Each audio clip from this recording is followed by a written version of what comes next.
दोपहर की हल्की धूप कमरे में फैल रही थी। सायरा बेड के किनारे बैठी थी, हाथ में मेडिकल रिपोर्ट। उसकी उंगलियां हल्की हल्की कांप रही थीं। आंखों में आंसू थे मगर होंठों पर मुस्कुराहट। दरवाजा खुला। अयान अंदर आया।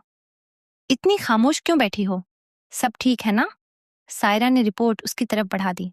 आवाज बमुश्किल निकली। अयान, हम माँ बाप बनने वाले हैं। चंद लम्हों के लिए जैसे वक्त रुक गया। अयान की आंखें फैल गईं। सच? सायरा, सच? वो हंस पड़ा। उसे जोर से गले लगा लिया। मैं बाप बनने वाला हूं। उस लम्हे में खालिस खुशी थी, लेकिन किस्मत अक्सर खुशी के फौरन बाद इम्तिहान रखती है। डॉक्टर संजीदा बैठी थी। प्रेगनेंसी थोड़ी नाजुक है, मुकम्मल आराम की जरूरत है, जहनी दबाव नहीं होना चाहिए और जिस्मानी थकान से परहेज करें। सायरा ने फौरन सर हिला दिया। अयान ने रस्मी सा जी डॉक्टर कहा, मगर उसके चेहरे पर वो फिक्र नहीं थी जो होनी चाहिए थी। चंद हफ्ते गुजर गए। सायरा कमजोर हो गई थी। सुबह की मतली, चक्कर, मूड स्विंग्स। एक रात अयान करीब आया। सायरा ने नरमी से उसका हाथ थाम लिया। डॉक्टर ने मना किया था ना, अभी एहतियात जरूरी है। अयान का चेहरा सख्त हो गया। डॉक्टर ने ये नहीं कहा था कि तुम बीवी होना छोड़ दो।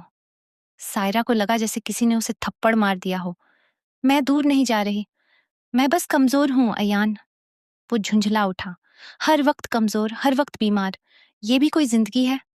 सायरा की आंखों में आंसू आ गए। ये हमारी जिंदगी है, हमारा बच्चा। अयान ने तल्ख हंसी हंसी। या तुमने बच्चे को बहाना बना लिया है? वो जुमला सायरा के दिल में जहर बनकर उतर गया। दिन ब दिन अयान चिड़चिड़ा होता गया। ऑफिस में ज्यादा वक्त, घर में कम सब्र। सायरा खुद को अकेला महसूस करने लगी। एक रात शदीद बहस हुई। मैंने तुमसे मोहब्बत की थी, अयान चिल्लाया। सायरा भी टूट गई। मोहब्बत सिर्फ जिस्म नहीं होती अयान, मोहब्बत हिफाजत भी होती है। अचानक उसके पेट में शदीद दर्द उठा। वो दोहरी हो गई। अयान, दर्द, बहुत दर्द। हॉस्पिटल, सफेद रोशनी, स्ट्रेचर की आवाज, डॉक्टर की तेज हिदायतें। अयान बाहर दीवार से लगा खड़ा था, हाथ कांप रहे थे। कुछ देर बाद डॉक्टर बाहर आई। हम बचा नहीं सके। अयान के कानों में शोर सा भर गया। कमरे में सायरा खामोश लेटी थी, आंखें छत पर जमी हुई। अयान करीब आया।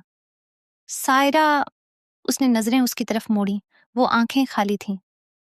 अब खुश हो? आवाज मध्यम थी मगर तीर की तरह। अयान पीछे हट गया।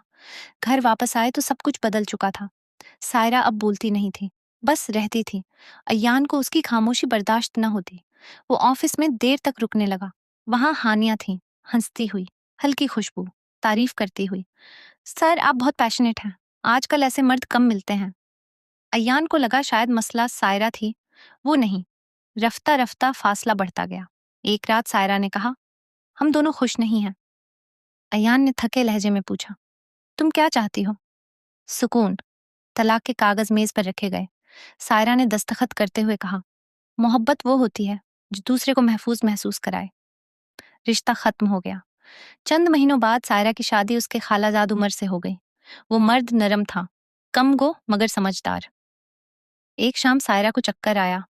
वो फौरन उसके पास आया। डॉक्टर के पास चलते हैं, अभी। सायरा ने हैरानी से देखा।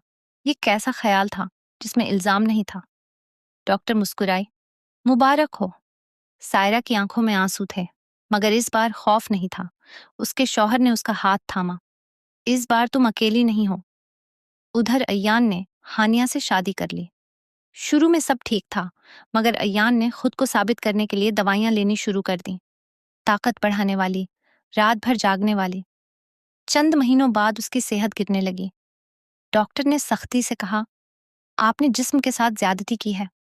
ये दवाइयां मुस्तकिल नुकसान दे चुकी हैं। हानिया का चेहरा बदल गया। मुझे नॉर्मल जिंदगी चाहिए थी, मुकाबला नहीं। वो भी चली गई।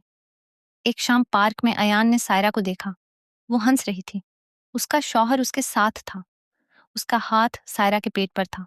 वो मंजर मुकम्मल था। अयान ने पहली बार मान लिया। वो मोहब्बत समझ न सका था।